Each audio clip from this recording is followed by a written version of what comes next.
আগামীকালকে দেখছেন আমাদের সমাবেশ ছিল হাই স্কুল মাঠে, লোকে লোকারণ্য হয়ে গেছে পুরো চতুর্দিকে, আমাদের একটা গণজোয়ার শুরু হয়েছে।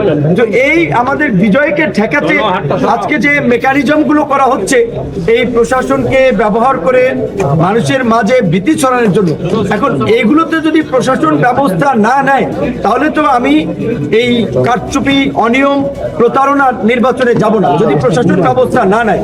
ইতিমধ্যেই অভিযোগগুলো দেওয়া হয়েছে কিন্তু একটা অভিযোগের উল্লেখযোগ্য সুরাহা করেনি। আজকে আমরা আগামীকালকে দেখতে চাই তারা কি পদক্ষেপ নেয়, তারপরে আমাদের করণীয় ঠিক করবে। এই নির্বাচন বহুল প্রত্যাশিত নির্বাচন, এই নির্বাচন বাংলাদেশে হতেই হবে এবং সেই নির্বাচন হতে হবে অবাধ, সুষ্ঠু, নিরপেক্ষ নির্বাচন। সেই নির্বাচন নিয়ে যদি কেউ ঢিলেঢালা ভূমিকা, প্রশ্নবিদ্ধ ভূমিকা রেখে নির্বাচনকে বিতর্কিত করার সুযোগ দেয় কিংবা নির্বাচন যারা বানচাল করতে চায় তাদের সুযোগ দেয়, তাহলে সেই দায়ভার সেটা প্রশাসনেরও যারা তাদেরকেও নিতে হবে এবং অবশ্যই নির্বাচনের আগে এই সন্ত্রাসীদের বিরুদ্ধে ব্যবস্থা নিতে হবে। ব্যবস্থা না নেওয়া হলে তো তাহলে বিতর্কিত ভূমিকা রাখা প্রশাসনের বিরুদ্ধে আমরা জনগণকে নিয়ে দাঁড়াবো। এটাই হচ্ছে আমাদের পরবর্তী করণীয়, সেটা সময়সূচি আপনাদেরকে জানিয়ে দেওয়া হবে। রেপ করে ঘটনা ধামাচাপা দেওয়ার চেষ্টা করেছিল, সকালবেলা সেই নারী সেই ঘটনাটি প্রকাশ করে তাকে মারধর করে শেষ পর্যন্ত হত্যা করেছে। গত পরশুদিন গলাচিপার আমখলা ইউনিয়নে আপনারা দেখেছেন যে আমাদের একজন সমর্থকের বাসায় অগ্নিসংযোগ করে তাকে হত্যার চেষ্টা করেছে। এমনকি গতকাল রাতেও 10 মিনার আলিপুরা ইউনিয়নে আমাদের নির্বাচনী অফিস জ্বালিয়ে দিয়েছে এবং আমাদের বেসরকারি বিশ্ববিদ্যালয়ের ছাত্র দলের নেতা আবু হুরায়রা তাকে এর আগে জনাব হাসান মামুন নিজে দেখে নেওয়ার হুমকি দিয়েছিলেন এবং গতকালকে তার বাসার সামনে নির্বাচনী অফিস এবং দোকানপাট অগ্নিসংযোগ করে জ্বালিয়ে দিয়েছেন, পুড়িয়ে দিয়েছেন। এই ঘটনাগুলো আমি প্রতিনিয়তই পুলিশ সুপার এবং ডিসি সাহেবকে অবহিত করে আসছি যে এই ঘটনাগুলো যারা ঘটাচ্ছে এটা একটা সন্ত্রাসী চক্র, তারা নির্বাচন বানচাল করতে, জনমনে আতঙ্ক ছড়াতে, জনগণ যেন ভোট কেন্দ্রে না যায়, জনগণ যেন আতঙ্কে থাকে, সেজন্য এই কাজগুলো করছে। তো আমি ডিসি মহোদয় এবং এসপি মহোদয়কে জানিয়েছি এই ঘটনাগুলোতে যারা জড়িত এই দুর্বৃত্তদেরকে যদি গ্রেপ্তার করা না হয়, আইনের আওতায় না আনা হয়, তাহলে আমাদের পক্ষে নির্বাচন করা সম্ভব নয় এবং জনগণ একটা নিরাপত্তাহীনতা আছে, ভোটাররা একটা আশঙ্কার মধ্যে আছে, যেখানে পরাপর এই 5টি উল্লেখযোগ্য ঘটনা, একটি বাড়ি পুড়িয়ে দেওয়া, জ্বালিয়ে দেওয়া, একটি অফিস পুড়িয়ে দেওয়া, একজন নারীকে রেপ করে হত্যা করা, আবার চরপোরানে আপনার অফিস ভাঙচুর করা, একজন মানুষকে কুপিয়ে আপনার আহত করা, এরকমের উল্লেখযোগ্য ঘটনা ঘটলেও এখন পর্যন্ত প্রশাসন যে ব্যবস্থা নিয়েছে সেটি সন্তোষজনক নয়।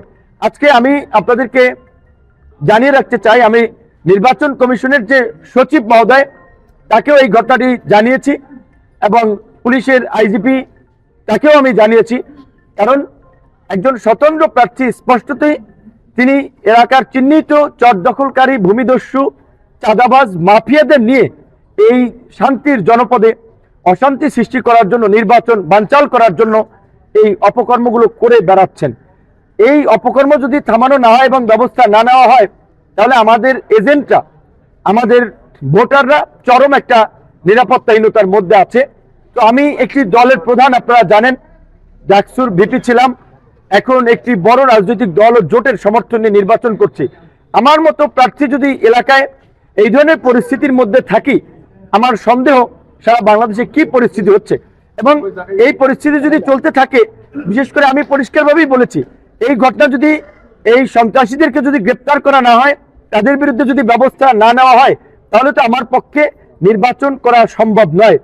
তাহলে আমার আগামীকালকে হয়তো এই সন্ত্রাসীদের গ্রেপ্তারের জন্য আমাদের আন্দোলন করা লাগতে পারে, সেই বিষয়টি আমি কিন্তু ঊর্ধ্বতন কর্তৃপক্ষকে জানিয়েছি। কারণ জনগণকে, ভোটারদেরকে অনিরাপদ রেখে, তাদেরকে হুমকির মুখে ফেলে একটা সুষ্ঠু নির্বাচন কোনোভাবেই সম্ভব নয়।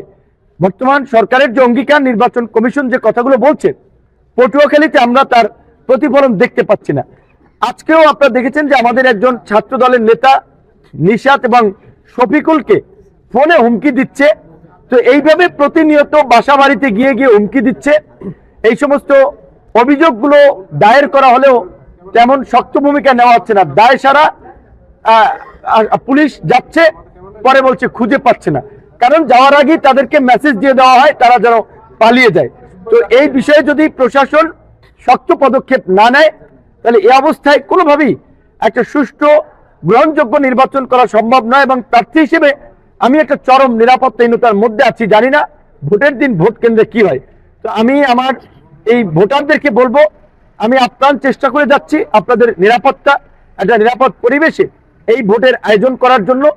আশা করি প্রশাসন এই অভিযোগগুলো আমলে নিয়ে এই চিহ্নিত দুর্বৃত্ত সন্ত্রাসীদের বিরুদ্ধে ব্যবস্থা নেবেন। আপনারা সকাল 7টার মধ্যেই ভোট কেন্দ্রে যাবেন, ভোট কেন্দ্রে গিয়ে ভোট দিবেন। এবং ভোট যদি কেউ প্রভাবিত করার চেষ্টা করে, কেন্দ্র দখলের চেষ্টা করে, কোনো প্রিজাইডিং পুলিং অফিসার যদি বিতর্কিত ভূমিকা নেয়, আপনারা প্রতিহত করবেন। আমি একই সাথে আজকে কিন্তু কিছু প্রিজাইডিং অফিসার এবং সহকারী প্রিজাইডিং অফিসারের বিরুদ্ধেও আমরা আপত্তি দিয়ে গেছি যে তারা একজন এই স্বতন্ত্র প্রার্থীর পক্ষে তারা আপনার ওপেনলি বক্তব্য দিয়েছে, তার মঞ্চে থেকেছে, তার জন্য ভোট প্রার্থনা করেছে। এই ধরনের বিতর্কিত প্রিজাইডিং সহকারী প্রিজাইডিং অফিসাররা যদি দায়িত্বে থাকে, তাহলে নির্বাচন প্রশ্নবিদ্ধ হবে। এবং এই পটুয়াখালীর নির্বাচন যদি প্রশ্নবিদ্ধ হয়, তার দায়ভার প্রশাসনকে নিতে হবে। নির্বাচনের পরিবেশ যদি নষ্ট হয়, তার দায়ভার প্রশাসনকেই নিতে হবে। এবং এই পরিস্থিতি যদি উত্তরণ না হয়, এই অবস্থায় কোনোভাবেই আমাদের নির্বাচন করা সম্ভব নয়। ধন্যবাদ।